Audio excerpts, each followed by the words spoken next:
Okay. Soalan satu ni dia bagi jadual menunjukkan jumlah nombor proton dan bilangan neutron untuk 4 atom iaitu P, Q, R dan S. Okay. Untuk soalan satu, dia tanya apakah nombor nukleon untuk atom Q. Macam kita tahu nuclear number ni kan gabungan proton number dengan neutron number. So soalan ni senanglah tambah.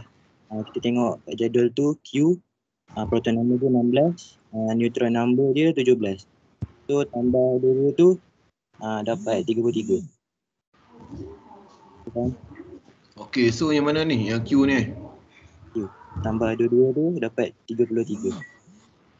Okey, so nukleon ni adalah total ataupun sum of proton number and neutron number. So jawapan dia apa tadi? 33. 33. Okey. 33 Alright. Lagi? Next. Untuk soalan B, dia suruh tulis standard representation of element R. Okay, untuk elemen R ni kan kalau dalam periodic table kan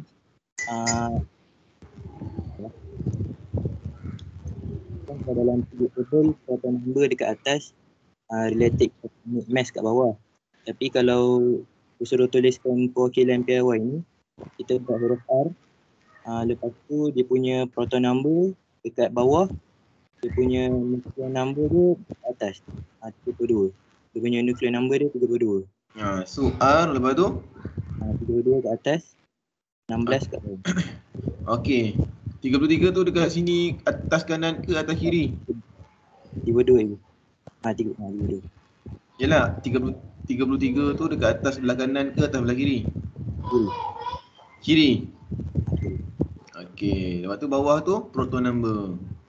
Proton number dia 16 lah. Okey. Soalan C. Sekejap Okey, kelas So untuk ini nama dia apa ni? Standard representation nama dia adalah standard representation. So make sure nombor yang paling besar berada di atas, nombor yang paling kecil berada di bawah. Dia terbalik periodic table punya susunan. Okey, untuk predictable tolong jangan confuse. Predictable ni dia depends. Ada predictable dia buat molar mass dekat atas, proton dekat bawah. Ada setengah predictable proton dekat atas, molar mass di bawah ataupun nucleon number di bawah ada setengah predictable dia terbalik.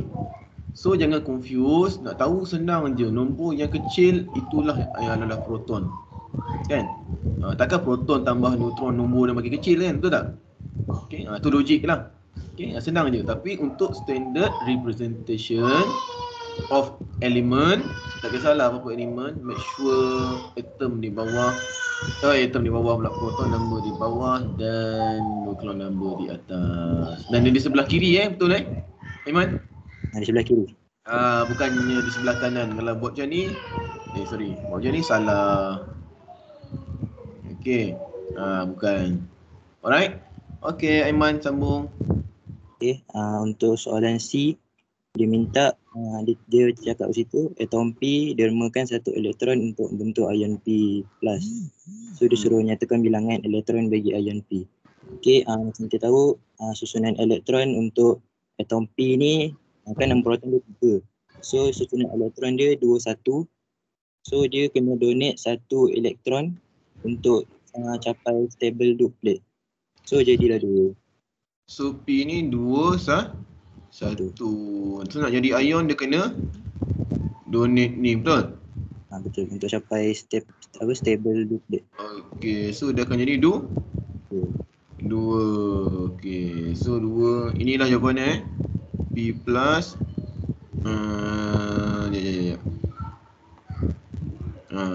dia mana? State the number of electron. Okey, nombor elektron. Okey, nombor elektron dia berapa tadi? 2 2 je. Okey.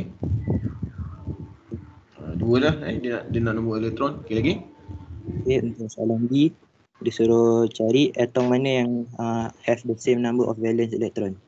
Okey, valence electron ni kan Kalau daripada number proton, kita jadikan dia electron arrangement. Lepas tu kita ambil nombor belakang dia tu, itulah dia punya valence electron. Okay, jawapan dia Okey, ni so Iman, okey, apa electron arrangement untuk P tu? untuk P ni 21. So kamu kena buat satu-satu ni electron arrangement dia. Ini Q 28. 86. Okey, yang ni 286. Ni 28. Berapa? 81. 2881. Okey, 81. Kena buat ni dululah. So dia suruh cari valence electron. Valence electron tu nombor dekat belah belakang sekali untuk setiap electron arrangement. So yang sama S lah, satu. So yang sama siapa dah? QN? P PS. Okey.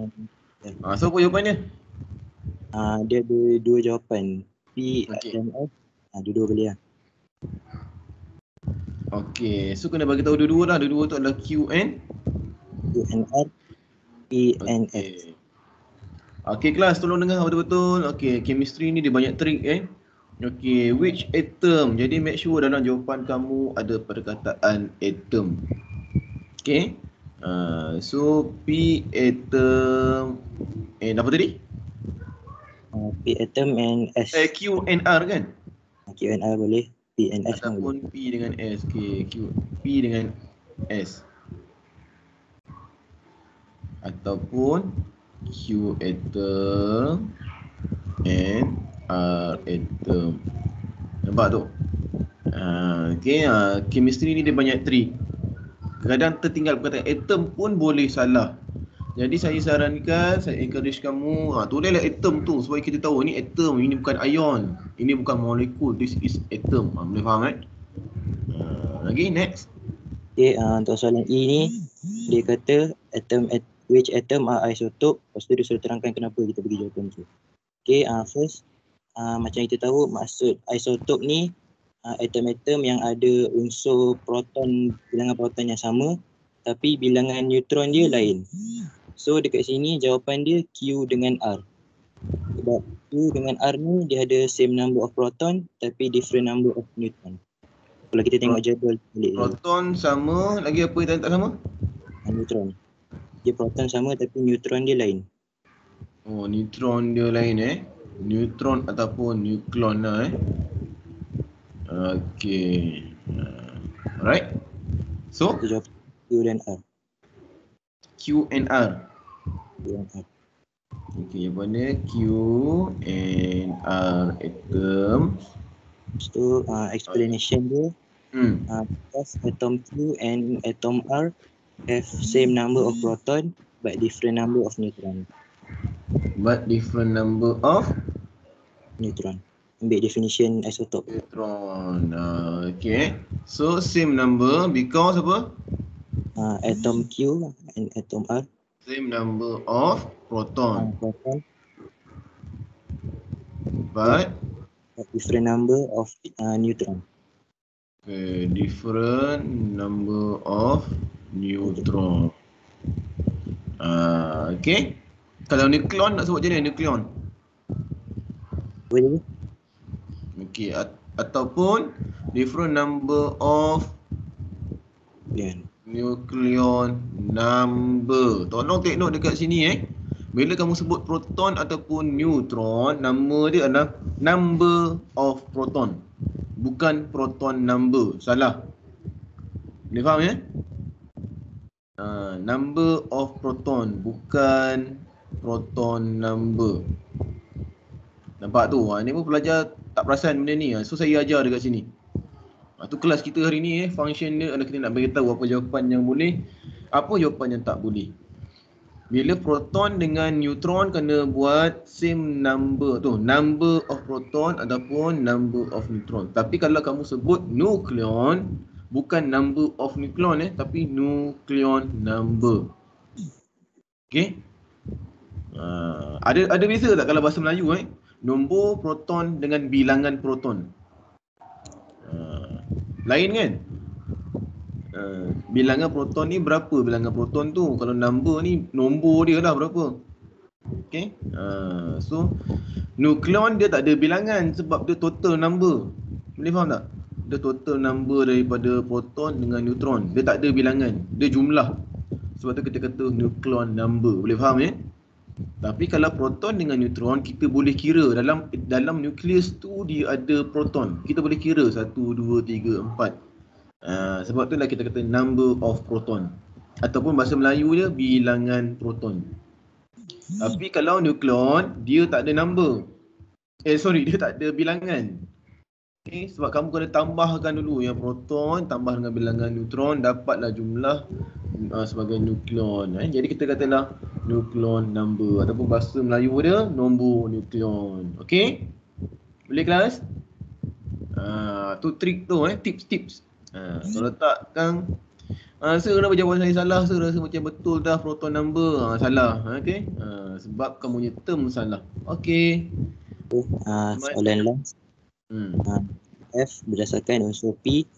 Soalan pertama dia suruh tuliskan elektron arrangement untuk atom P. So elektron arrangement dia macam tadilah 2, 1. Sebab dia ada bilangan proton dia 3. So 2, 1 ataupun 2 kamu buat macam ni pun boleh. Salah satu lah kita boleh terima. Okay, lagi next. So yang 2 dia suruh draw electron arrangement of atom P. Okay, mula buat bulatan kat tengah, lepas tu tulis huruf P. Okay, semua buat. Lepas tu ni macam tu. Okay, lagi bulatan second. Lepas ni kita boleh buat bulat ataupun buat X, kita letak 2 bulat atau 2 X untuk mewakili 2 yang pertama. Tu bulatan ketiga.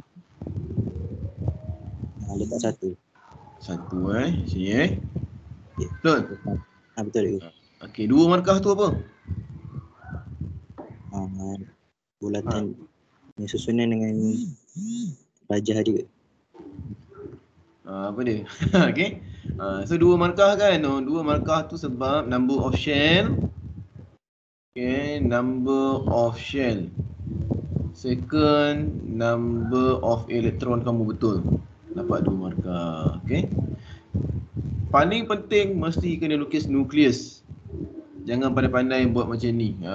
P ini shell nombor 1, ini shell nombor 2. Masa bila pula atom ni tak ada nukleus, okey?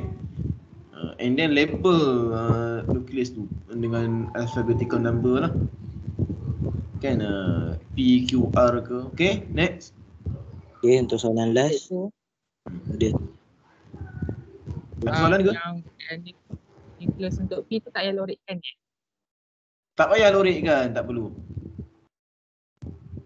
Okey? Tak perlu lorikkan. Okey? soalan tu. Dia suruh draw atomic structure of atom P. Sekejap, Aiman. Ya. Nak lorik boleh. Tapi dia ada satu cara dia. Nak lorik boleh. Kata macam ni kan, kamu saya nak lorik saya dah biasa macam ni. Tapi dekat bawah tu kamu kena labelkan dia P atom. Ini pun baru kita terima. Boleh faham ya? Kamu lorik kan, kamu tak nak label dekat tengah tu. Tapi bawah tu kena namakan dia P atom. Baru betul. Okey? Okay, next. Okay, sir. Okay. Soalan last ni dia suruh draw atomic structure of atom P, lepas tu label. Sama je macam soalan atas tu, kita ambil balik diagram tu. Kali ni yang P tu kita letak nombor bilangan proton dengan bilangan neutron. Okay, sama diagram macam ni. So ini P. Okay. Lepas tu shell number 1, shell number 2. Tu apa beza nombor 2 dengan nombor 3 ni?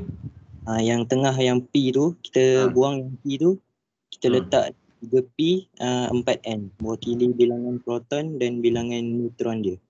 3P dengan 4N. 4N 4N. 4N tu apa? Bilangan neutron dia. Daripada sini ni 4N. Okey, bilangan neutron. Okey, 4N. Okey. So kelas tolong tengok betul-betul dekat soalan ni. Okey, sebenarnya bila untuk lukis diagram ada 2 jenis soalan. Yang pertama soalan suruh lukis electron arrangement of atom. Yang kedua atomic structure of atom. Lain Ini pun saya selalu tekan kat student saya. Ada dua soalan yang berbeza. Electron arrangement, okey, tak perlu labelkan dia punya number of proton and number of neutron. Tapi kalau diagram of atomic structure ataupun draw the atomic structure, okey, kamu kena labelkan 3p. Menunjukkan ada 3 proton dekat situ dan 4 n, meaning that it have 4 neutron. Okey. Yang p tu sebenarnya nak biar pun tak apa, tak ada masalah. Okey, sama pun tak apa. Cuma tambah 2 label itu. Okey, boleh faham tak kelas sampai sini? Ingat diagram ada 2 jenis. Atomic structure of atom, satu lagi electron arrangement of atom. Okey, electron arrangement tak perlu labelkan bilangan proton and neutron. Okey. Okey. So hari ni saya nak terangkan pasal chapter 2 form 4 matter and atomic structure. Okey. Jom kita tengok soalan first. Okey, dia tanya diagram 1 shows the heating curve of solid naphthalene. Okey, ditunjuk dia punya heating curve and soalan dia state the type of particle present in naphthalene. Okey, so sebelum tu mari kita revise balik classification of matter. Okey. Okey, ni dalam buku teks form 4 ada, okey, classification of matter. Okey, matter ni dia terbahagi kepada 2 tau. Okey, ada satu elemen, satu lagi compound. Okey, elemen tu apa? Elemen tu adalah substance yang diperbuat daripada satu atom je. Dia tak ada bercampur-bercampur banyak-banyak atom. Kalau carbon je. Okey. Lepas tu compound pula. Compound tu adalah substance that is made from 2 or more atoms. Saya tertinggal O. Okey, dia 2 or more atoms. Okay, so maksudnya dalam satu tu dia ada banyak-banyak jenis atom. Okay, so atom tu apa pula? Okay, atom tu basically macam partikel lah yang ada proton, neutron and electron. Okay, molekul tu adalah molekul tu 2 or more atoms of same or different element. Okay, ni saya akan terangkan apa beza molekul tu. Okay, ion tu pula adalah consist of positive or negatively charged particle. Basically macam metal and non-metal lah. Okay, so atom ni, okay, atom, okay, so saya akan terangkan dalam elemen dulu. Elemen ada 2, iaitu atom dengan molekul. Okay, apa beza atom dengan molekul ni? Atom ni, elemen kan tadi saya cakap dia ada satu, dalam tu ada satu type of atom je. Okay, atom ni adalah macam carbon, iron pun, iron tu adalah satu jenis atom juga. Iron lagi sodium, tu pun atom juga. Okay, so untuk molekul oksigen kan satu type of atom je. Tapi kenapa dia jadi molekul? Sebab okay, kalau oksigen takkanlah satu oksigen kan. So dia tak stable. Oksigen atom is not stable. So kalau O2 molekul baru dia jadi stable. Okay, so okay, lagi satu example untuk molekul macam nitrogen gas. Nitrogen gas tu pun adalah molekul. Okay, kita tengok O2 ni dia ada 2 atoms of oxygen dalam tu. Sebab tu kita panggil dia molekul. Macam bromine gas pun adalah salah satu molekul juga. Dia molekul dalam elemen. Sebab dia ada same type of atoms. Okay? Itu faham? Okay kan? Okay. So untuk compound pula, compound ada molekul dengan ion. Okay, dekat dalam molekul ni, okay, molekul dalam compound dengan molekul dalam elemen tu berbeza. Sebab yang kalau molekul dalam elemen dia same type of atom. Tapi kalau dalam compound dia different types of atom. Okay, contohnya macam water kan H2O. Dia ada 2 atoms of hydrogen dengan 1 atom of oxygen.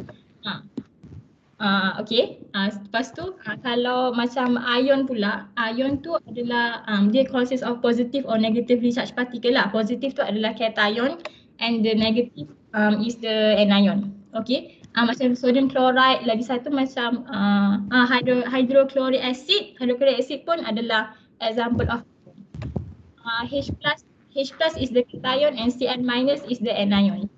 Okay. Okay, so kita tengok soalan ni. Dia kata state the type of particle present in naphthalene, C10H8. So, berdasarkan apa yang saya terangkan tadi, okay, C10H8, kita tengok dia ada 10 atom of carbon and 8 atom of hydrogen. So, dia adalah molekul. Dia molekul dalam compound. Okay, sebab dia ada different types of atom. Dia ada different types of atom dalam partikel tu. Okay kelas, faham ke? Faham.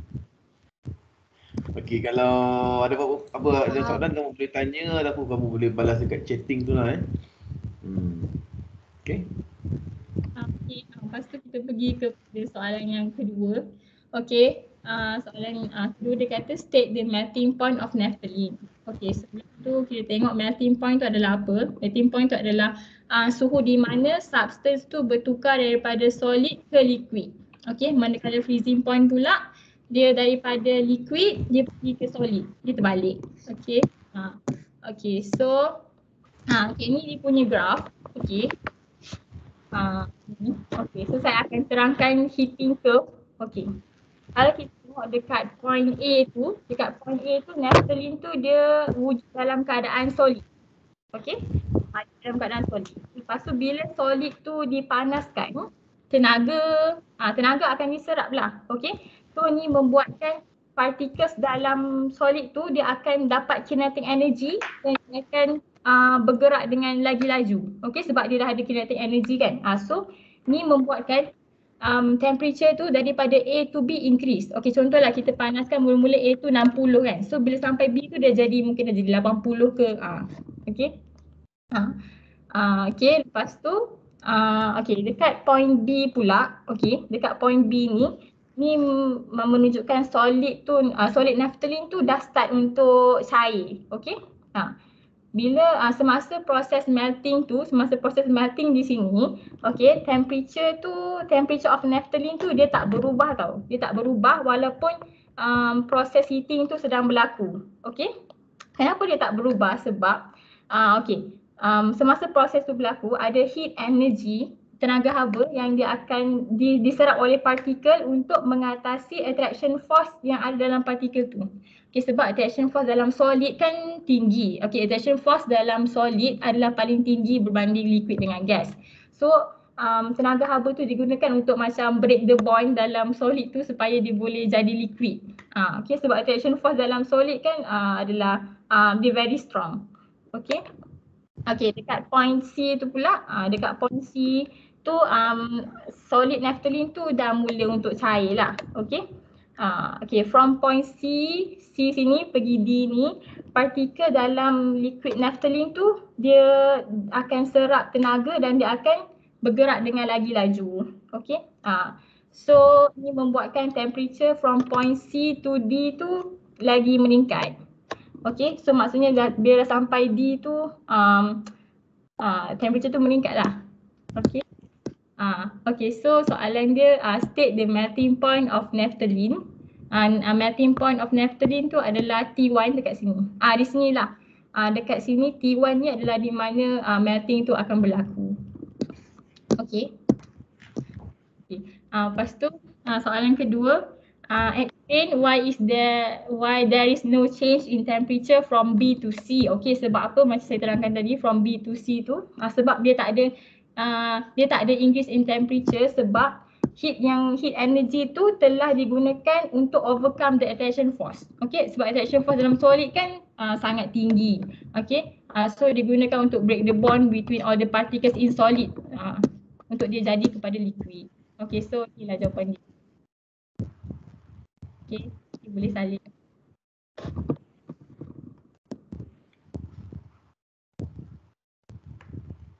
Okay. Okay, lepas tu ni soalan keempat. Okay, kelas. Make sure kamu boleh salin ni jawapan Okay. Kalau tak boleh salin pun nanti tengok balik rakaman. Okay, saya nak tekankan di sini state dia jawab mana tu? Okay, tengok atas nombor 2 tu kan. State the melting point of naphthalene. Kebanyakan pelajar tak dapat markah sebab tak ada degree Celsius. Okay. So melting point make sure tulis dekat situ degree Celsius. Okay. Tadi dah cakap Oh, tapi tak cakap. Kena ada degree Celsius. Kamu buat T1. Salah, tak ada markah. Alright. And then yang nombor 2 tu berapa markah Nombor 3 tu? Okay kelas, saya nak tekankan di sini, bila kamu nak jawab soalan chemistry, make sure kamu tengok berapa markah diberi. Kalau ada 2 markah bermaksud kena ada 2 point. Okay, So yang B ni kenapa ada dua markah? Dekat mana dua markah tu? Okey, yang pertama kena bagi tu dekat situ. Because heat energy absorb. Tu satu markah. Okey kelas Because heat energy absorb dapat satu markah. By particle is used to apa? To overcome the attraction force between particles until solid change to liquid. Ni adalah markah yang kedua. Okey? Sofia, next. Okay, lepas tu soalan yang keempat pula. Okay, dia kata draw a label diagram to show the setup of apparatus to determine the melting point of naphthalene. Okay, melting point. Okay, so inilah dia punya diagram dia. Okay, kita kena label. Yang pertama, okay, kita lukis dia ada retort stand, lepas tu ada thermometer, ada boiling tube, water dengan naphthalene. Okay, ni jangan lupa untuk labelkan. Okay, lepas tu, lagi satu naphthalene ni kenapa ni kaedah kita, nama dia kaedah water bath. Sebab dia tak bolehlah direct heating sebab naphthalene ni kan flammable, so nanti boleh terbakar. Okey, lagi satu kenapa kita guna water bath sebab dia nak pastikan naphthalene tu is heated uniformly. Seragam je lah dia punya, dipanaskan secara seragam. Okey.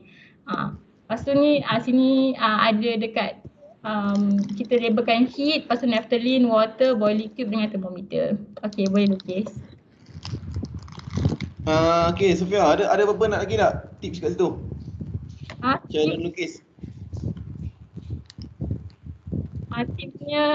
Tipsnya kita lukis, lepas tu labelkan jangan lupa untuk label. Nanti tak dapat markah. Okey, saya tambah Okey kelas, kat sini di mana pelajar selalu tidak dapat markah. Make sure level of naphthalene kena like lower than level of water. Perasan tak kat situ? Ada setengah pelajar kadang naphthalene dia tinggi, water dia sikit je. Salah, tak dapat markah. Okay, make sure level of water higher than level of naphthalene. Okay, and then adalah thermometer. And then make sure kamu punya test tube tu ada holder. Holder tu ni, apa nama pemegang ni saya lupa dah. Retort stand.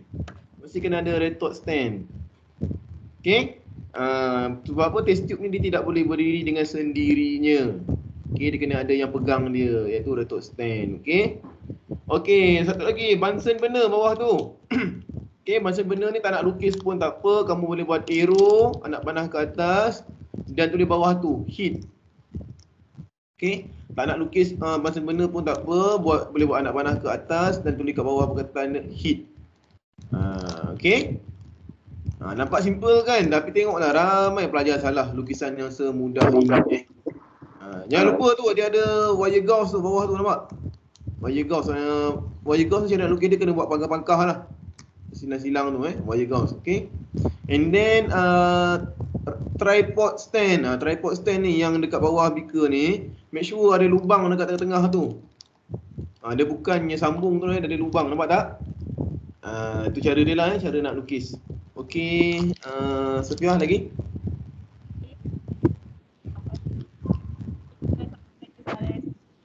Kita kata sketch the graph when liquid naphthalene is to that temperature. Okey, lepas tu dia suruh mark on the graph to indicate the freezing point. Suara tak clear, punya jauh sangat pula. Belum. Okey,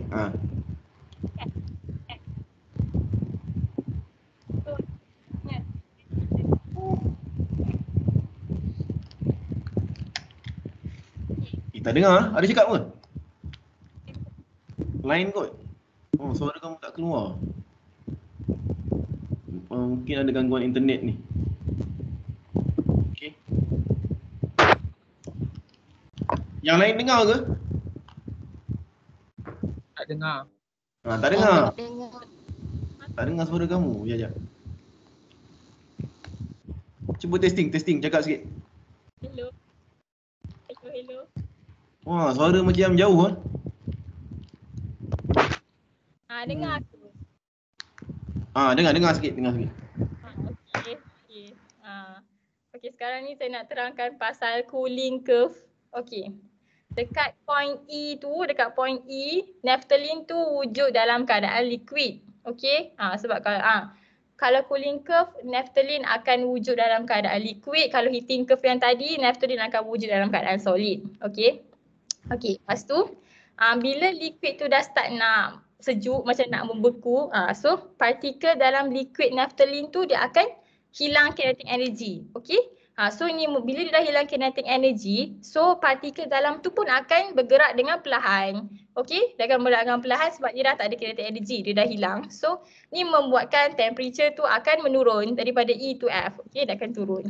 Okay, contohnya kalau tadi E tu macam dalam 90, lepas tu sampai F tu dia dah jadi 80. Macam tu. Okay. Lepas tu dekat point F ni pula, dekat point F ni, liquid naphthalene tu dia akan start untuk membeku lah. Okay. Semasa proses pembekuan tu, temperature of naphthalene tu remain constant. Okay, sama juga macam yang heating curve tadi. Dekat dia pun akan remain constant. Okay, tapi sebab dia adalah loss of heat to surrounding tu, kehilangan haba ke persekitaran, okay, adalah sama dengan tenaga haba yang dibebaskan oleh partikel untuk membentuk solid. Okay, macam ni. Okay, sebab partikel dalam solid kan dia rapat-rapat kan. Okay, so tenaga haba ke persekitaran tu adalah sama dengan tenaga yang digunakan untuk all the particles.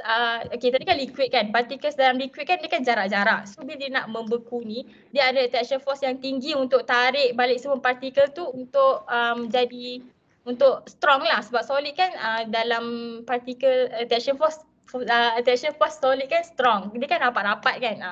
So itulah sebab kenapa the temperature is remain constant. Okay.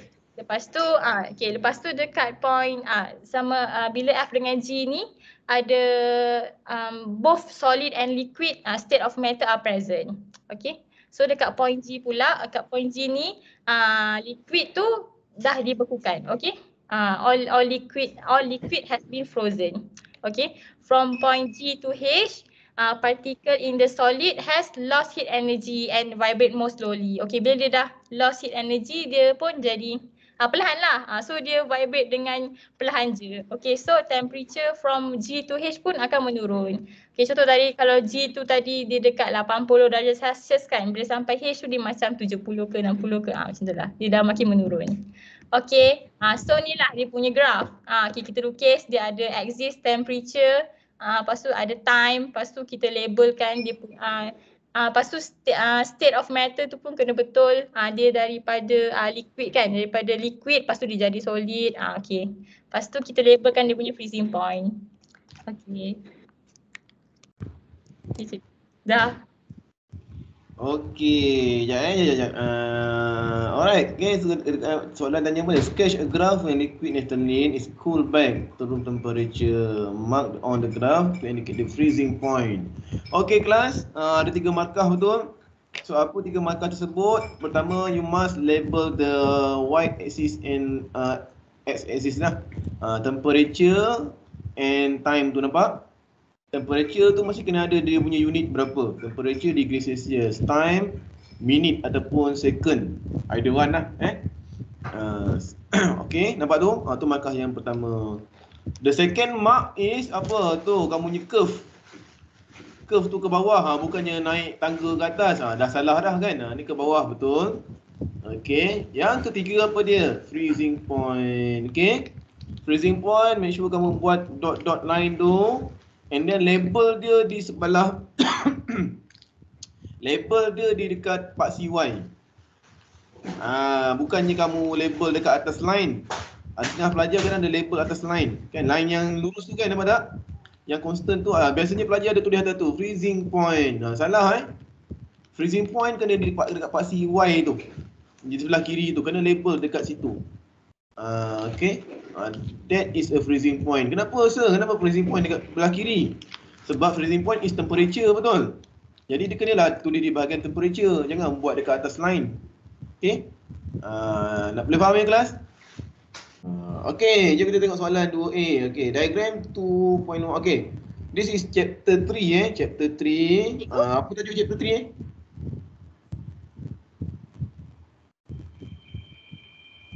chemical formula kan? Mole concept. Mole concept and chemical formula. Tajuk ini sangat penting kelas. Chapter 3 sangat penting sebab apa chapter 3 ni dia menumpang dekat semua chapter. Especially dalam tajuk acid, alkali, acid, base and salt. Okay, sebab acid, base and salt ni dia ada calculation. Topik ini juga dia suka tumpang di bawah tajuk thermochemistry. Okay, yang mana-mana yang ada kira mole apa semua tu, itulah favourite dia. Okay, so jom kita tengok ke sini. What is the meaning of molecular formula? Apa dia meaning of molecular formula? So molecular formula, kita ada dua kan, satu molecular formula, satu lagi empirical formula.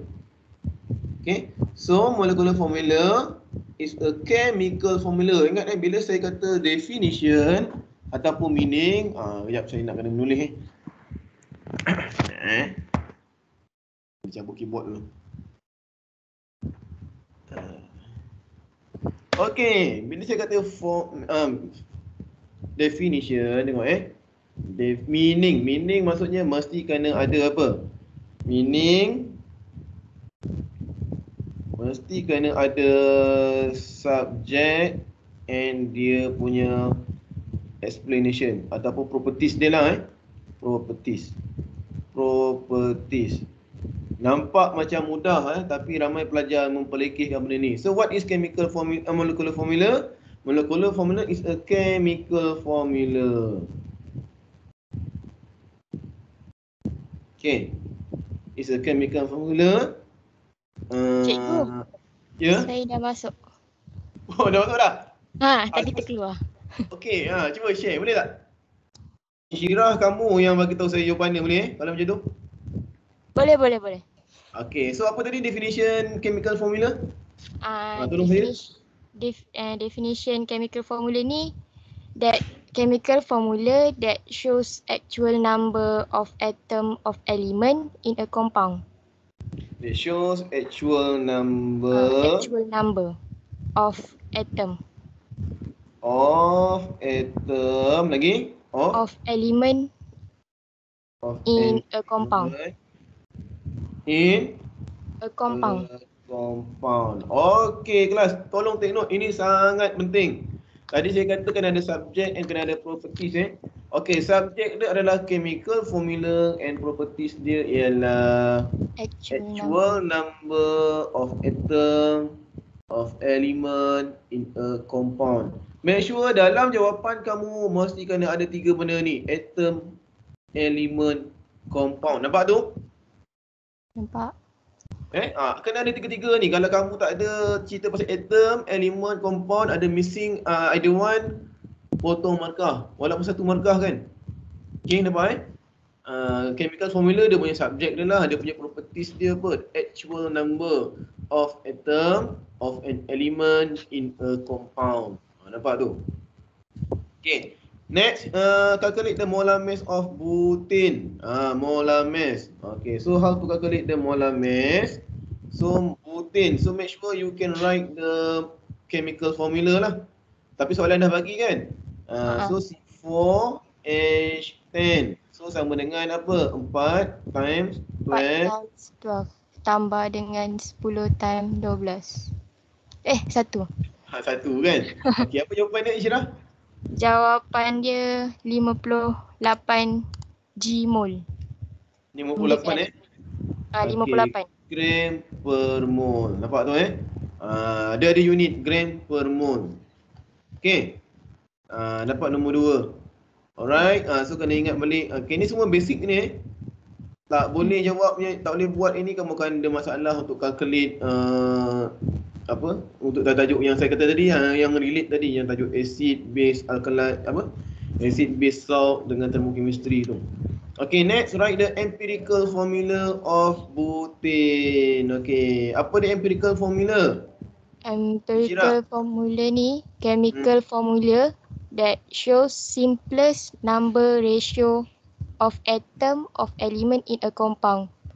Maksud dia lebih kurang je dengan molekular. Dia adalah chemical formula shows simplest number ratio. simplest whole number. Betul? Ratio. Whole number of atom of an element In a compound. in a compound. Nampak tak tu ayat dia punya properties dia sama. Nak kata kena ada properties kan? Properties sama, cuma beza dia adalah simplest whole number of atom ataupun simplest number of atom lah. Subjek dia itu dia chemical formula, ni subjek dia. Okay. So empirical formula di sini ialah berapa? Empirical formula dia kejap. C2H5. Okay, C2H5. C2H5. Okay. Kamu permudahkan dia lah. Okay, permudahkan dia. C2H5 dapatlah 1 markah. Okay, next. Compare and contrast between molecular formula and empirical formula of butane. Jadi ada 2 marks, maksudnya kena ada 2 point. Apa dia 2 point itu, Insyirah? 2 point tu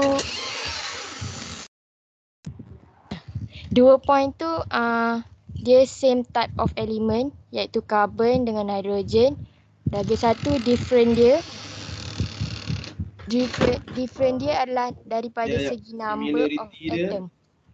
Kalau yang similarity tu similarity dia same type of element. Okey. Kalau Maksudnya apa? Karbon dengan hidrogen? Okey dia sama. Okey, Lepas tu different dia pula, dia ada perbezaan dia different number of atom of each element. So macam yang beza dia kan dia ada apa molecular formula dengan empirical formula tu kan. Yang satu tu C4H10, yang satu lagi tu C2H5. So nombor tu yang number of atom dia berbeza. Alright. So similarity same type of element. Maksudnya walaupun kamu simplifykan dia punya formula, tapi dia adalah elemen yang sama. Boleh faham contohnya nama kamu ni, apa nama penuh, Insyirah? An-Nur Insyirah. Okay, orang pun panggil dia Insyirah. Adakah 2 orang yang berbeza?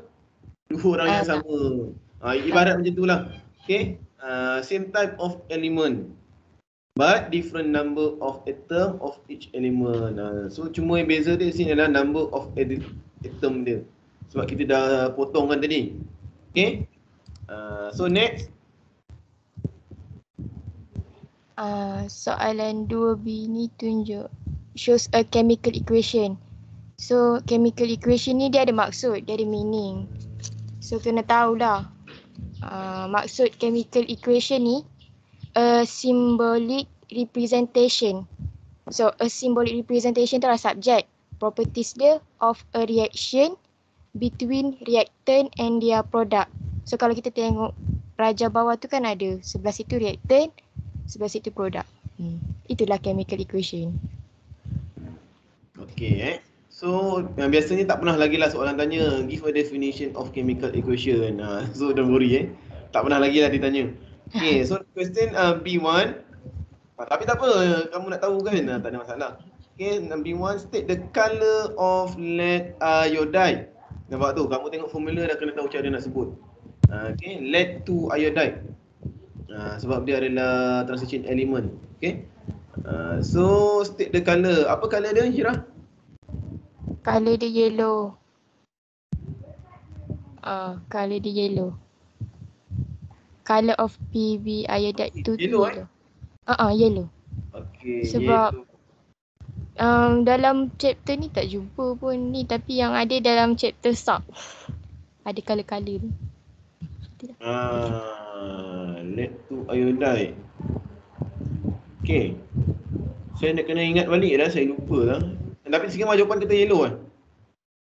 Yellow sebab kalau saya tengok nota dia kan lead to iodide tu kan solid. So dia yellow.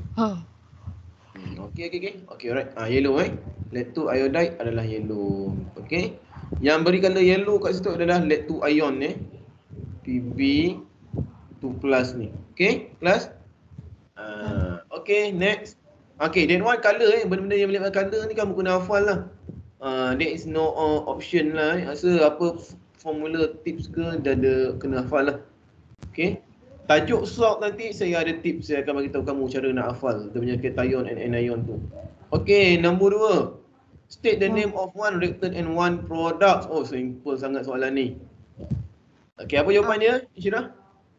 Jawapan dia kalau kita tengok dari dia punya rajah tu, reaktan dia ada 2, produk dia pun ada 2. So dekat jawapan reaktan tu kita boleh bagi jawapan potassium iodide ataupun lead to nitrate yang untuk reaktan.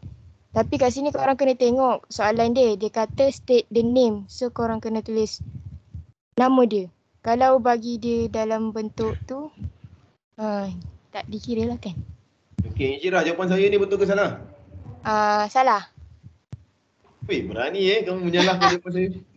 Sebab dia kata the name, state the name. Okay, betul lah tu. Name. So kenalah tulis name.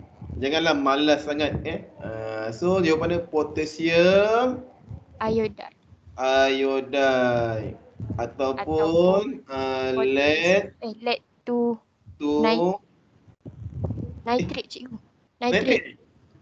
Nitrate, minta maaf, nitrate. Okay, nitrate. Okay, nitrate.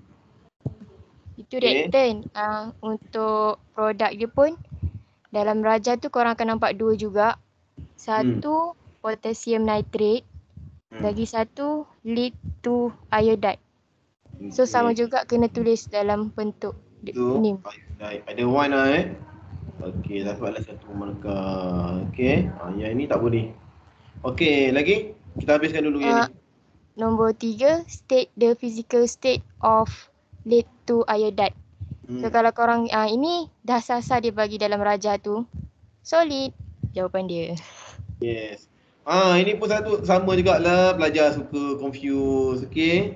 Ni physical state. Okay, apa masalah pelajar selalunya? Physical state pelajar pun pergi jawab molekul. Sudah. Okay. Ni pun masalah ni. Okay, soalan tanya physical state kamu pergi jawab molekul, atom, ion. Salah bukan? Physical state ni maksudnya solid, liquid, gas ataupun aqueous. So dah terteranglah bersoalan, jawapan ni adalah solid. Okay. Saya cakap ni benda yang pelajar selalu buat silap. Kalau molekul ni adalah type of particle, okay? Type of particle, baru jawab molekul ataupun ionic ion ke ataupun apa satu lagi atom. Okay. Okay, so untuk yang terakhir ni, last saya sikit ni, kamu kelas ke pukul berapa kejap lagi? Next class? Next class 11.30. 11.30 Lagi 1 minit. Lagi 1 minit. Okay, kita ada 1 minit. Okay, yang ini tak sempat lah Okay, jadi kita habiskan dululah sampai sini.